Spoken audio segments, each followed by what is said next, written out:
The following episode of Paradigm Media News is going to be a little different today. Instead of doing things the way I normally do, where I usually do a profile about a case or an incident that transpired that includes a narrative and pictures, I want to do things different this time, and I'll tell you why. Originally, I typed up a narrative and incorporated pictures for this project, and I was just going to run this the way I normally do. But because of the content and what it is I'm going to be discussing, I'm just going to read the original document verbatim. I don't want any question as to me changing anything up or altering this in any way. I want you guys to get the full impact of this content, and I want to give it to you the same way it's written. I'm still going to put the narrative up that I had typed up for this project, and I'm going to show you the pictures that I had included. But just keep in mind that this isn't what I'm reading. Last night, I decided instead of just reading you portions, I'm just going to read the whole document. So in other words, don't try to read along with what you're seeing on the screen because it'll throw you off. If you have any interest in reading the version I originally typed up, you should play the video again after and do it then. So let me explain what it is that I'm going to be reading to you guys. Without getting into too many of the details so as to protect the source and how I came into possession of this document, I'm just going to say this. Recently, I ran an episode that was titled Nuestra Familia's Insurrection that was basically an enlightenment into some of the details and reasons for the split between the state and federal branches of NF leadership. It contained a lot of good information. However, what I'm about to read you is a direct communication that was drafted up by the federal NF leaders in ADX. More than likely, Corny, Skip, and Pinky. And this was being sent to specific NF members who are part of the state branch and who they felt might still show some level of loyalty to them in the feds. I'm not going to get into how I came into possession of this advisement/filter, but I'm just going to say this. It came from an active NF member who is loyal to the state branch and someone who's directly involved. I'm not going to say that this individual is in full agreement with how I'm disseminating this information, but let me just say that he's well aware of what I do, and in some respects, this actually has beneficial effects to the overall scheme of things. You guys can put two and two together yourselves and figure that out, but trust me, it serves a purpose. What I do want to say in regards to this filter is that it doesn't get any better or any more current than this right here. This is dated February 2021. The ink's still drying on the paper, and some of the C's in the state who this is going to haven't even seen it yet themselves. Certain individuals have been short-stopping it, and once I read it, you guys will be able to figure that part out yourselves as well. Let me be clear about my position on this. Whether it benefits the federal branch or whether it benefits the state branch, I don't care either way, and I definitely ain't doing anybody any favors. I'm reading this to you guys, the viewers, just so you guys can get a first-hand account of some of the treachery and backstabbing that is taking place right now within this organization. So let me put this in layman's terms for you guys so you understand what this is. As you know, there's a split between these two branches. What this communication is basically the federal branch's leadership making their case to specific NF members in the state as to why they are rightfully the leaders of the entire organization, why they have elected to charge certain individuals with treason, and why they have put green lights on all those who are involved. It starts out with what they describe as a truth filter. This lays out their case and is an overall description of what's at stake, who's involved, and why they are justified in making some of the authorizations that they have. This is followed by a timeline or a sequence of events that again makes their case and goes over all the effectuations that have transpired since the break of Operation Black Widow. This type of filter was generated before in past NF history when Babo Sosa and his following were impeached. It's basically what's called an open door policy filter, where the majority of the O, including the new leadership, is giving everybody an opportunity to either get on board and fall into step with them or to go down with the rest of the sinking ship. They gave Babo's followers an opportunity to either come back into the fold or go down with him. Some chose to come back, some chose to go down with them. So, in essence, that's exactly what this is. The federal branch isn't asking for anyone's permission in these matters. They've already taken full control and are just reaching out to C's that they feel are still loyal and who have shown their loyalty before in the past. Last thing, this 8-page advisement details how deep this rift had really gotten by describing the events that took place with Mateo and Baby Joker. It's now clear that it wasn't just a rumor. The feds actually were orchestrating a covert operation to have certain individuals hit, and it explains why. For any of you that might be skeptical about the legitimacy of this advisement, let me just put it to you this way. You're entitled to believe whatever you want. That's your prerogative, and that's completely okay. But just trust me on this. This is coming straight out of ADX, and if you don't believe it now, you will later when these events begin to transpire. I have no interest in generating any false propaganda. That's not what I do, and that's not what I'm about. So again, if there's any skepticism about any of this now, my credibility and my word will prove itself later, and you'll soon come to realize that everything I've said was and is golden. February 2021, Truth Filter. Saludos carnales. We send our utmost love and respect to you all. These are some challenging days for our O, and our hearts go out to you all. Our high command in ADX and the carnales they have appointed to bridge the gap between them and the figureheads in California has become severely strained, to say the least. There is propaganda upon propaganda being filtered out by the figureheads in California that there is an agenda, a Fed agenda, against the carnales and califas. There is no such thing as a Fed agenda. There is only the agenda of la NF and what is in the best interest for all its members. As we can all agree, a split and threats of civil war is far from the best interest for all. Yet, as we continuously try to reach out with Chuco, Conejo, BC, and their followers, it is apparent that their only objective is to keep their positions of power over the carnales and califas and attempt to undermine our legitimately elected generals. They continue to tell the appointed C's in the federal pintas one thing, but are going behind their backs and doing another. They are telling the C's and califas that they have made agreements with our generals, appointed C's within federal pintas, which is a lie. They haven't come to any resolutions. In fact, they are continuously scheming to ostracize our appointed C's. These types of maneuvers by Chuco, Conejo, DC, and their small faction is only pushing towards more conflict. Our generals and their appointed C's continue to speak unification amongst us all, but they are not getting anywhere with this faction in califas and are no longer in communication with them. Our generals for years now have been reaching out to specific carnales and califas, but are getting short-stopped by Chuco, Conejo, BC, and their followers. Their faction has either shelved these carnales with false allegations or ostracized them to the point where their voice is silent and or their livelihood threatened. Our constitutionally backed high command has charged Chuco, Conejo, and DC for high treason, and if they or their followers such as Samuel, Puppet, and company do not step back immediately and release their hold on all our gente, C's and N's, then they are to be met with force. The sooner we can halt their cancerous ways, the sooner we can become a healthy body again. Our generals have called upon Silent, Mondo, Belucas, Spider, Dreamer, Esteban, Sleeper, and Katos to work with their appointed C's in the federal pintas to assist in bridging the rift that threatens our O.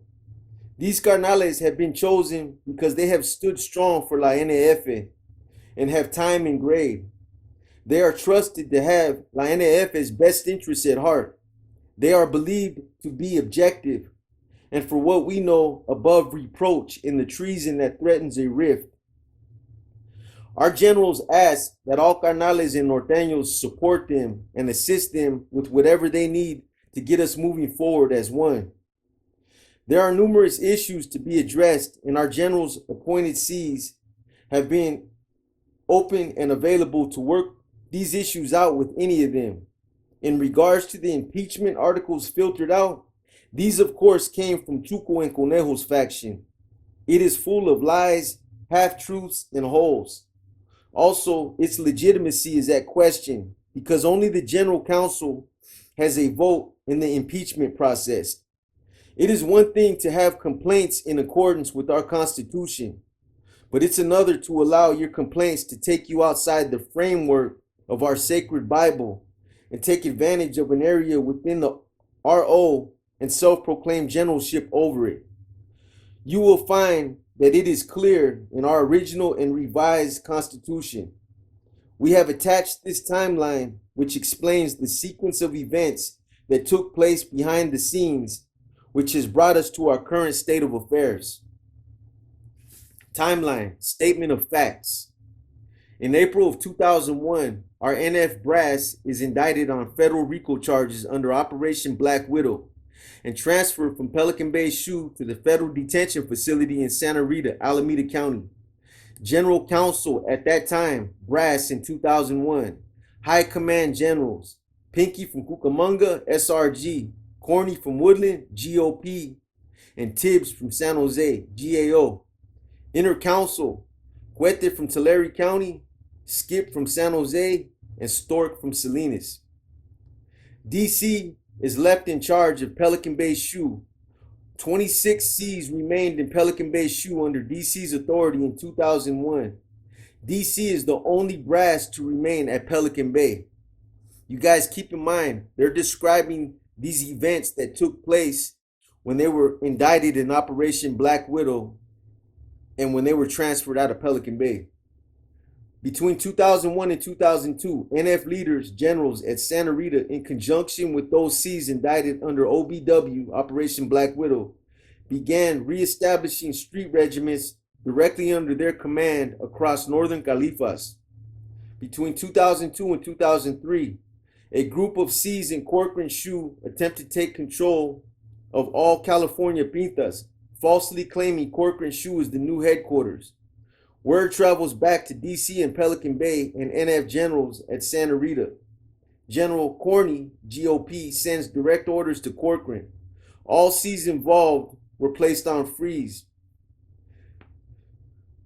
The C Mono de Oakland is to assume the RC command of Corcoran, and the Cs, DC Vicino, Huerito from Los Baños, and Boxer from Selma are the only remaining Cat 3s. These Cs will oversee all California Pintas. Pelican Bay is headquarters. At this time, Conejo from Sacramento unsuccessfully engages in a campaign to have DC stripped, relieved of his responsibilities / authority, and placed into semi-retirement, while High Command establishes communication to DC and select Cs in Pelican Bay through attorneys. Late 2004, Brass comes to an agreement, plea bargain, to commute life sentences over the feds in return for 10-year deals on racketeering for the Cs, Stork from Salinas, Spider from Sacramento, Happy from Lodi, and Bird from Salinas. Between 2004 and 2005, our NF leadership, General Counsel, began making their transition to the feds. DC from Chino is given guardianship of La Nuestra Familia under the Constitution, NF Bible, per sole authority of the General Counsel in their absence. Article 2, Section 4B. The General Counsel makes a unanimous decision to amend portions of the Constitution, revising and implementing parts of the Supreme Command structure under the old Bible, electing the 5 most seasoned and qualified Cs to be elevated to the rank of captain. In the event High Command became temporarily incommunicado and subject to extreme isolation in Colorado's Supermax ADX prison, the newly appointed captains would be responsible for collectively overseeing the direction and interest of the O. Those selected were as follows. First captain, DC from Chino. Second captain, Mad Dog from Stockton. Third captain, Skip from San Jose. Fourth captain, Paki from Salinas. Fifth captain, Stork from Salinas. DC slash Stork in charge of all California Pintas and Pelican Bay. Skip slash Mad Dog in charge of all federal Pintas. Paki's in charge of all street regiments. All the remaining C's had since fallen off or been effectively stripped of their rank and status. Boxer from Selma and Huerito from Los Baños locked it up in the Bay. PC'd up. Cuete from Tulare County, Tex from Salinas, Conejo from Sacramento had all been previously stripped of all rank and authority and never to be elevated beyond Cat 1 status due to their involvement in the unauthorized murders of ranking C's. As first captain, DC is only afforded authority over California prisons and NF affairs therein under the General Counsel, with limited authority to establish street crews to provide financial aid and support for our C's in the Bay under NF brass and to be overseen by NF Captain Paki from Salinas. However, at no time were elections held or a vote made to promote DC to the rank of general. Late 2005, early 2006, NF Captain Stork is returned to Pelican Bay SHU to complete his state sentence before going to the feds to do his 10 years. CDCR and Pelican Bay prison officials decide to create the short corridor in Pelican Bay SHU, D facility, D1 through D4, in an attempt to curtail gang activities and further isolate high-ranking influential prison gang leaders of the NF, MA, AB, and BGF. The short corridor becomes headquarters for all NF operations in the California prison system. Upon Stork's return, Pelican Bay officials chose to isolate him from the C's in D1 and D4 and kept Stork in the long corridor, D7 alone, to prevent his ability to communicate direct orders / instructions from high command to our C's. Nevertheless, after several 602 appeals, he was moved to the short corridor sometime in 2007. Between 2002 and 2007, NF Captain Paki from Salinas established his street regiments under High Command HC. Promoted to the rank of captain by 2007, he's in charge of overseeing all street regiments with a handful of C's under his command. However, following a statewide sweep of functioning regiments in 15 counties, Paki, along with numerous C's, Bros, and Norteños, are indicted on federal RICO charges under Operation Valley Star and sent to the Sacramento County Federal Detention Facility, ultimately curtailing most NF street regiments with the exception of a few independent C's operating on their own accord. Between 2007 and 2008, around the time our street regiments are being targeted and broken up by the feds, Stork is arriving to the short corridor, where a chance encounter places him in contact directly with Chuco from San Jose. It was during these initial encounters that the seeds of betrayal were being planted by a small group of treasonous and manipulative renegade C's. These traitors had set their sight on usurping the authority and stealing the organization of La Nuestra Familia from the very beginning. Between 2003 and 2006, the concentration of power amongst those C's left in the Bay was divided between two blocks, C5 and C8. C5 held Chuco from San Jose, Conejo from Sacramento, Puppet from San Jose, Huerito from Los Baños, Esteban from San Jose. C8 held DC from Chino, Sammy from San Jose, Mateo from Salinas, Gangster de Baisa, and Bubbles from Hanford. 2008, fast forward to 2007-2008.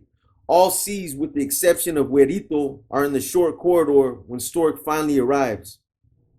It was then that Chuco had previously been Stork's celly, had approached him with the idea of reestablishing a new mesa, explaining to him multiple complaints made in the absence of the General Counsel, and most of all, there was no indication of how long High Command would be incommunicado indeterminately and possibly for decades.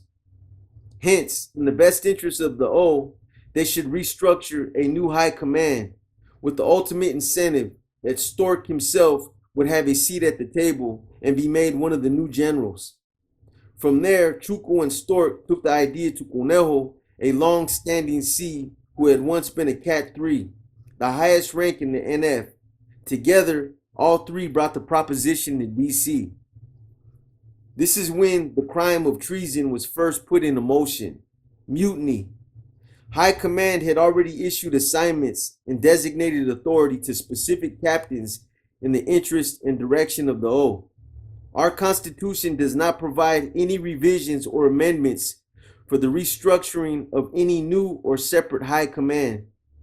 DC was only given guardianship in the interest of our familia behind the walls, which the scope and breadth of said authority is to be determined by the whole of the General Council GC only.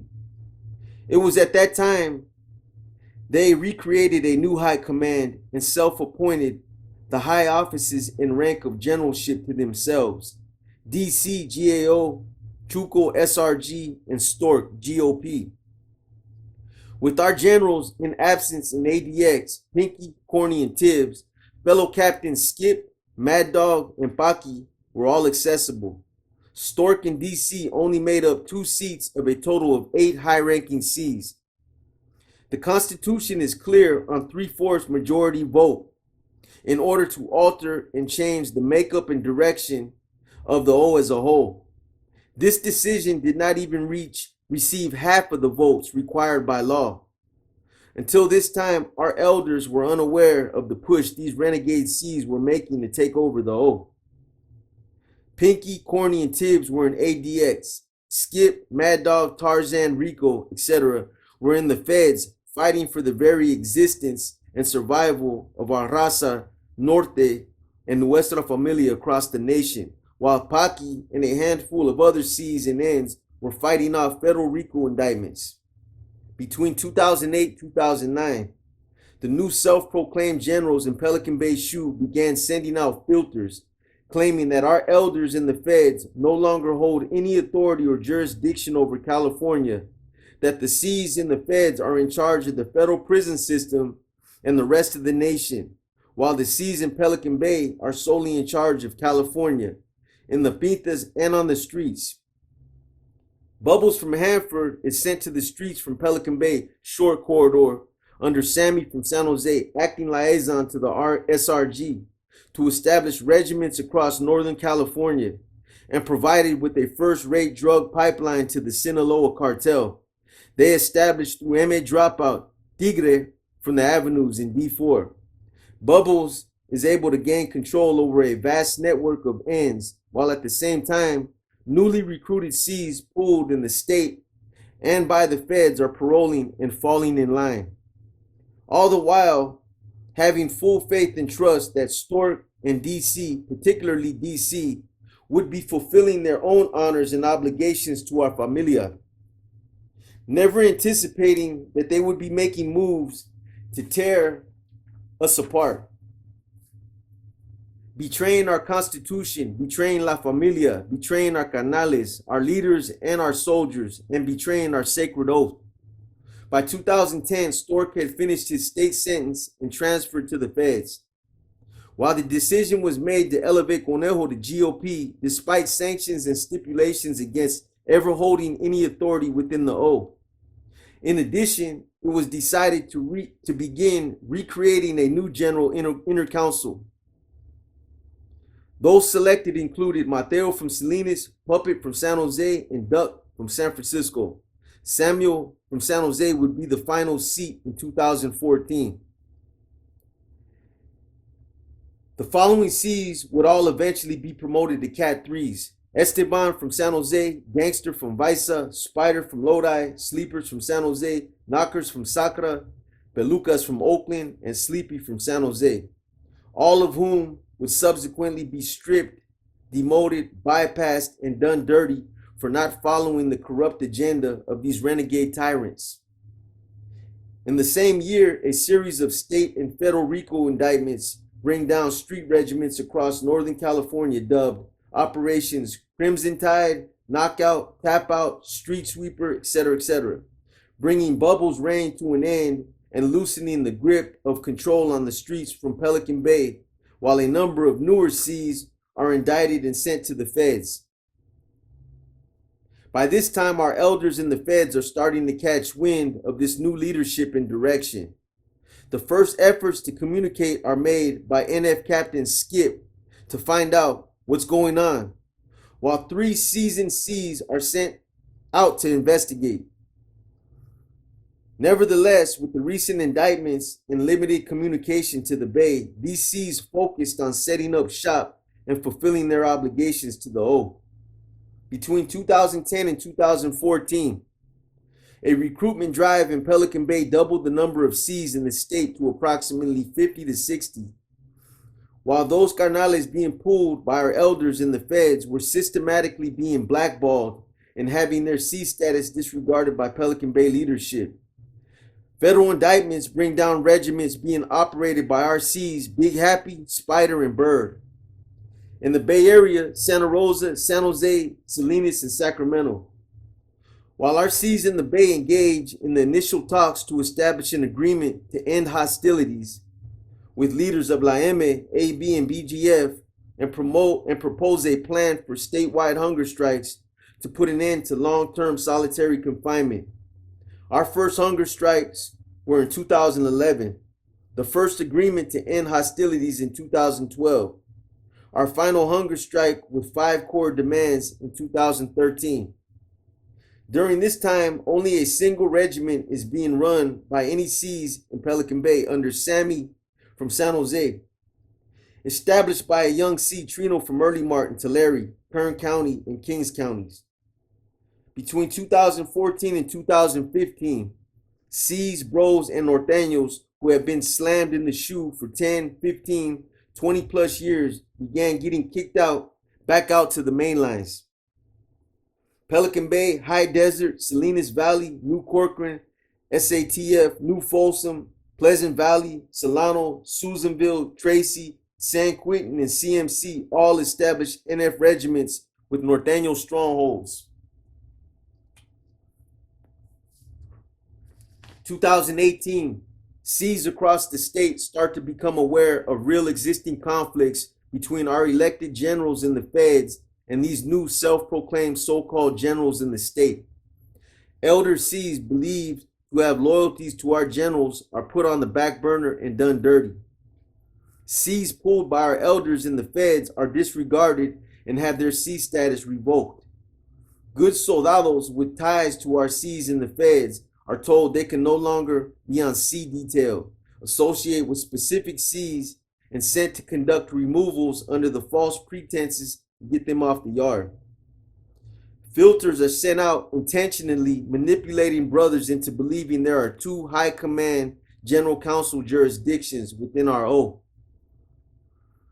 Finally, turning us against each other and attempting to have righteous soldados killed, stripped, and deemed no good for their own selfish reasons. Sometime in mid to late 2018, communication is made to the C Baby Joker from Watsonville, apprising him of the decision to deem Conejo from Sacramento and Chuco from San Jose no good for treason, for their role in betraying our sacred oath and attempting to steal our familia. Their blatant disregard and insubordination of our high command determined and forfeited any due process rights otherwise afforded to them. DC was to be placed on freeze, relieved of all authority, and entitled to due process under our Constitution. Those C's who were most qualified were to step up and resume authority until the state of La Familia was back in order. This decision came from all 3 standing generals and the remaining captains as a consensus. At that time, no other C's had been deemed. Baby Joker was given instructions to reach out to C. Mateo from Salinas and put him in contact with high command.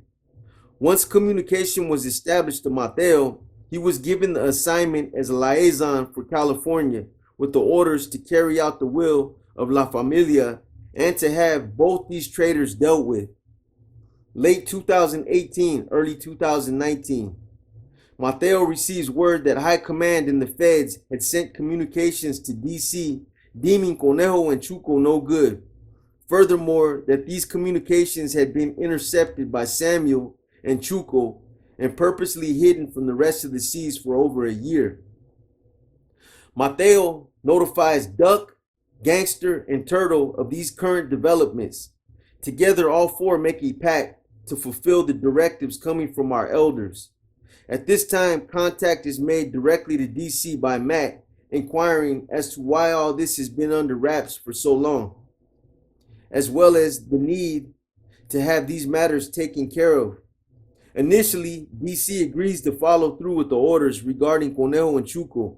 However, once he was informed that he too must step down and was going to be stripped of his authority and position of high office, GAO, he refused to give up his seat on the table, La Mesa. DC informed Chuco and Conejo in Salinas Valley of these pending matters. Together with the help of a few additional renegade Cs, Sammy and Puppet from San Jose, Trino from Early Mart, and Capone de Grifas, they systematically use calculated manipulation, deceit, false propaganda, outright lies, threats, and tyranny to solidify and build shields around themselves. Once all was out in the open, Mateo and Duck contacted Chuco and asked him what had happened, who had given them authority to reestablish high command, why were our Cs not informed about communication / directives coming from Corny, Pinky, and Skip? Why was no one told they were deemed no good? Chuco admitted that they had established the new high command on their own, without no authority, and they did not tell anyone about the communication from the generals in the feds, because it would only cause confusion, quote unquote. Heated discussions ensued between Mateo, Duck, and Chuco about the manipulation being carried out on our Cs, in which they told Chuco for him and Conejo to step down and allow the most qualified to assume authority, so we may speak on their behalf and get things worked out and situated with Corny and Skip. Initially, Conejo conceded, but only under the stipulation that Trino from Early Mart fill the void as the GOP liaison directly under his command. At the same time, Bubba from Sacra was made DC liaison, GAO, and our Cs were notified that all communication complaints to the office of the GAO will go through Bubba to DC.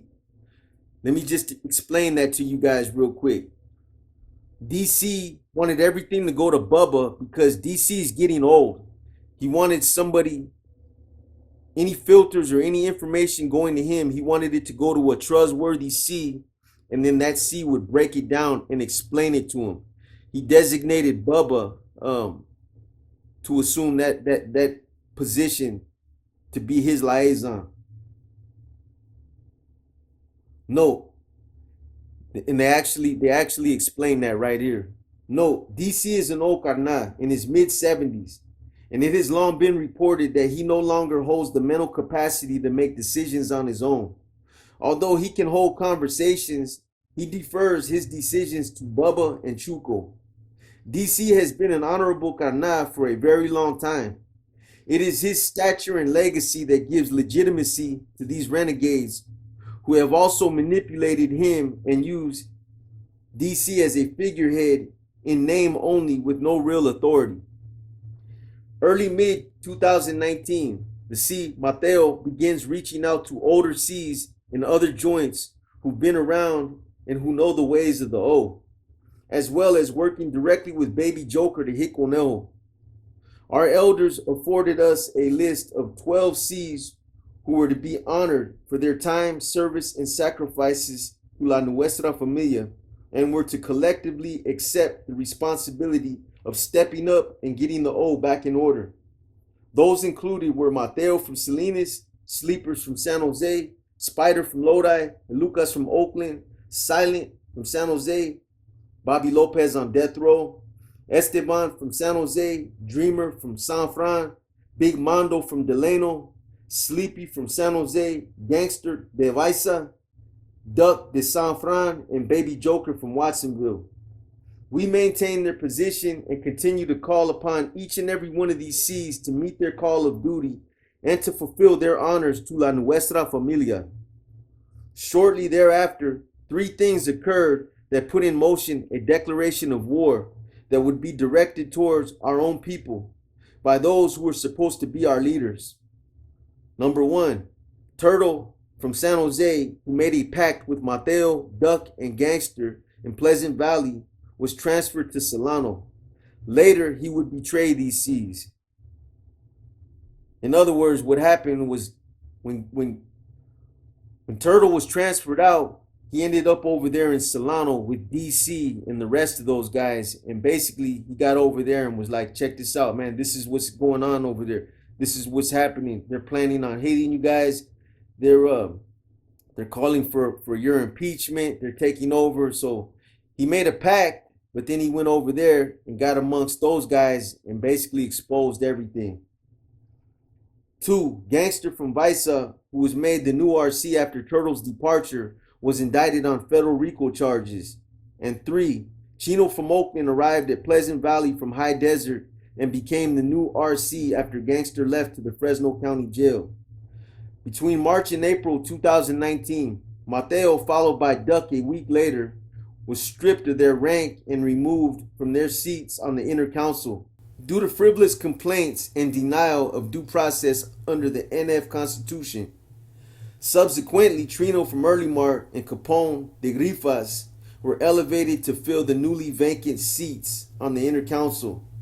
So basically, they took Mateo and Duck's seat because they were showing loyalty to the feds. That's what it all came down to. They took them out of that the body of the inner council for other reasons that had nothing to do with what they said that they were taking them out for. It really had everything to do with them being loyal to the federal guys. Due to frivolous complaints and denial of due process under NF law constitution. Subsequently, Trino from Early Mart and Capone de Grifas were elevated to fill the newly vacant seats on the inner council, bypassing all the more seasoned and qualified C's listed above. They're putting all their players in all the positions that they need in order to cover their asses. And without never making the ultimate sacrifice or fulfill the new blood oath required of all IC members under our sacred Bible.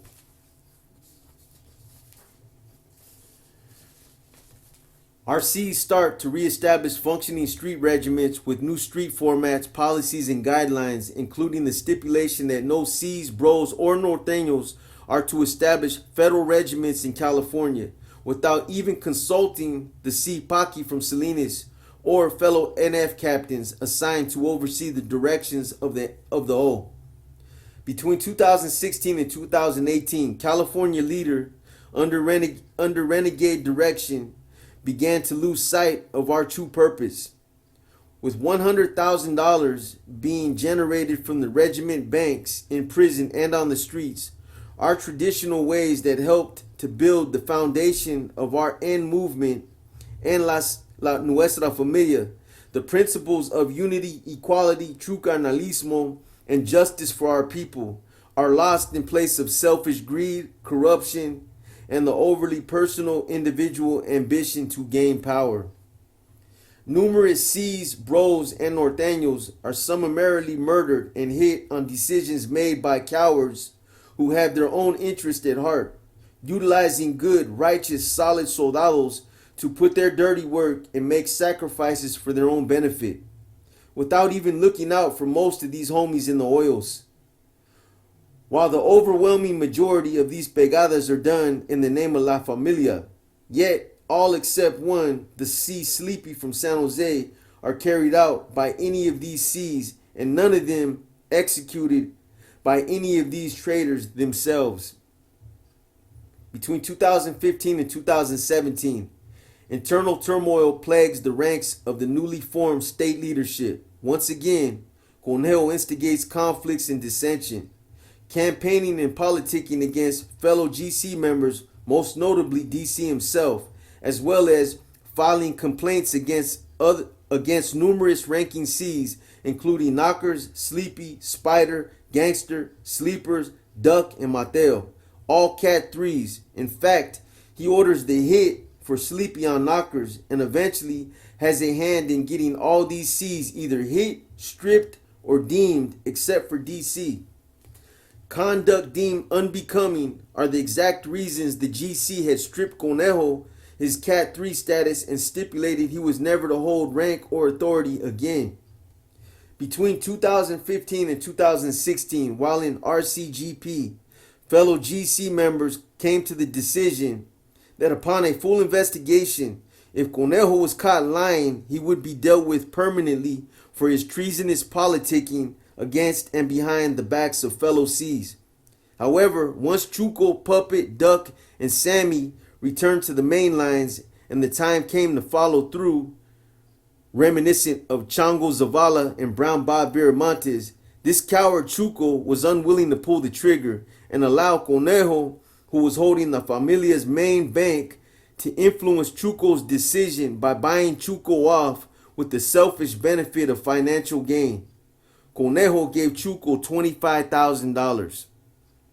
In mid-2007, while overseeing the San Jose Street Regiment as liaison for the office of new SRG, a fellow C receives word from the streets that a message has been delivered from the C Corny en route to DC. The message is a direct communication from High Command. For the first time, our generals had been let out of ADX to the step-down program at USP Florence in Colorado. The message coming from Corny to DC was delivered to Samuel from San Jose, who relayed it to Chuco. Unwilling to allow anyone to communicate to DC directly himself, they used various excuses to prevent RCs from getting at DC. In the end, Corny's message was given to Chuco, who assured it would get to DC. After weeks had gone by, there was no response. So the C Wino from Salinas inquired about DC's response to High Command. Sammy and Chuco replied it was still being discussed amongst the new Cat 3s. Finally, to no avail, Corny sent another wheeler to DC, and after multiple attempts to deliver the message directly to DC, as the brother was unwavering, the message was for DC only. There would be no compromise. Samuel and Chuco told the Carnal to tell Corny stop sending messages. Corny is one of our generals and has received the highest honors of La Nuestra Familia. This traitorous act alone is treason. July 2019, tensions rise at Pleasant Valley. These renegade C's plot to remove Mateo for having the balls and audacity to stand up against them. A squad is assembled under the direction of Chino from Oakland to hit Mateo. The call of blood of a fellow Familiano because of his loyalty to our generals and the false pretenses of these traitors. However, in true spirit of La Señora, every C on that yard and numerous good norteños came to Matt's defense, intercepting the cowards, overwhelming, disarming, and turning the tables on Chino and his disgraceful supporters, hitting Chino 20 to 25 times as hit squads ran and left him to be butchered. For the record, true soldados, guerreros, stand up, fight, and do battle for La Familia. We do not run and abandon our brothers in the midst of it. Approximately 2 weeks later, orders were given to hit the C Capone, the Sanjo, and other norteños who Mateo had attempted to reach out to without no due process. Late 2019, filters went out attempting to deem the following C's no good for treason and conspiring against state leadership: Mateo, Duck, Colombo, Cu, Raul, Travieso, Capone, Casper, Powder, and Chente from Salinas, as well as the brother Huesos from San Jose. I think that's Jerry Chavez. All good, righteous brothers, and claiming our generals Corny and Skip had been stripped of their rank and authority. In early 2020, going as far as to say that these traitors deemed our generals Corny and Skip no good. Corny and Skip are the epitome of what it means to be a Familiano. They have both been carnales for over 40 years since they were teenagers. They helped to build La Nuestra Familia to what it is today through example. They are the architects and founders of our Norteño movement. Each of them have made more sacrifices to the altar of La Señora than any one of these renegade IC members together. That is the truth. So in closing, we leave you with our sworn blood oath, de la nuestra familia. If I lead, follow me. If I hesitate, push me. If they kill me, avenge me. If I am a traitor, kill me. The addressed renegades must answer for their treason. If they do not stand down, then they are to be taken down. Hasta la tumba, NF. That is word for word, verbatim, right there. I hope you guys have enjoyed this episode of Paradigm Media News. Look forward to the next project that should be coming out sometime this week on the Impala shootout in San Jose.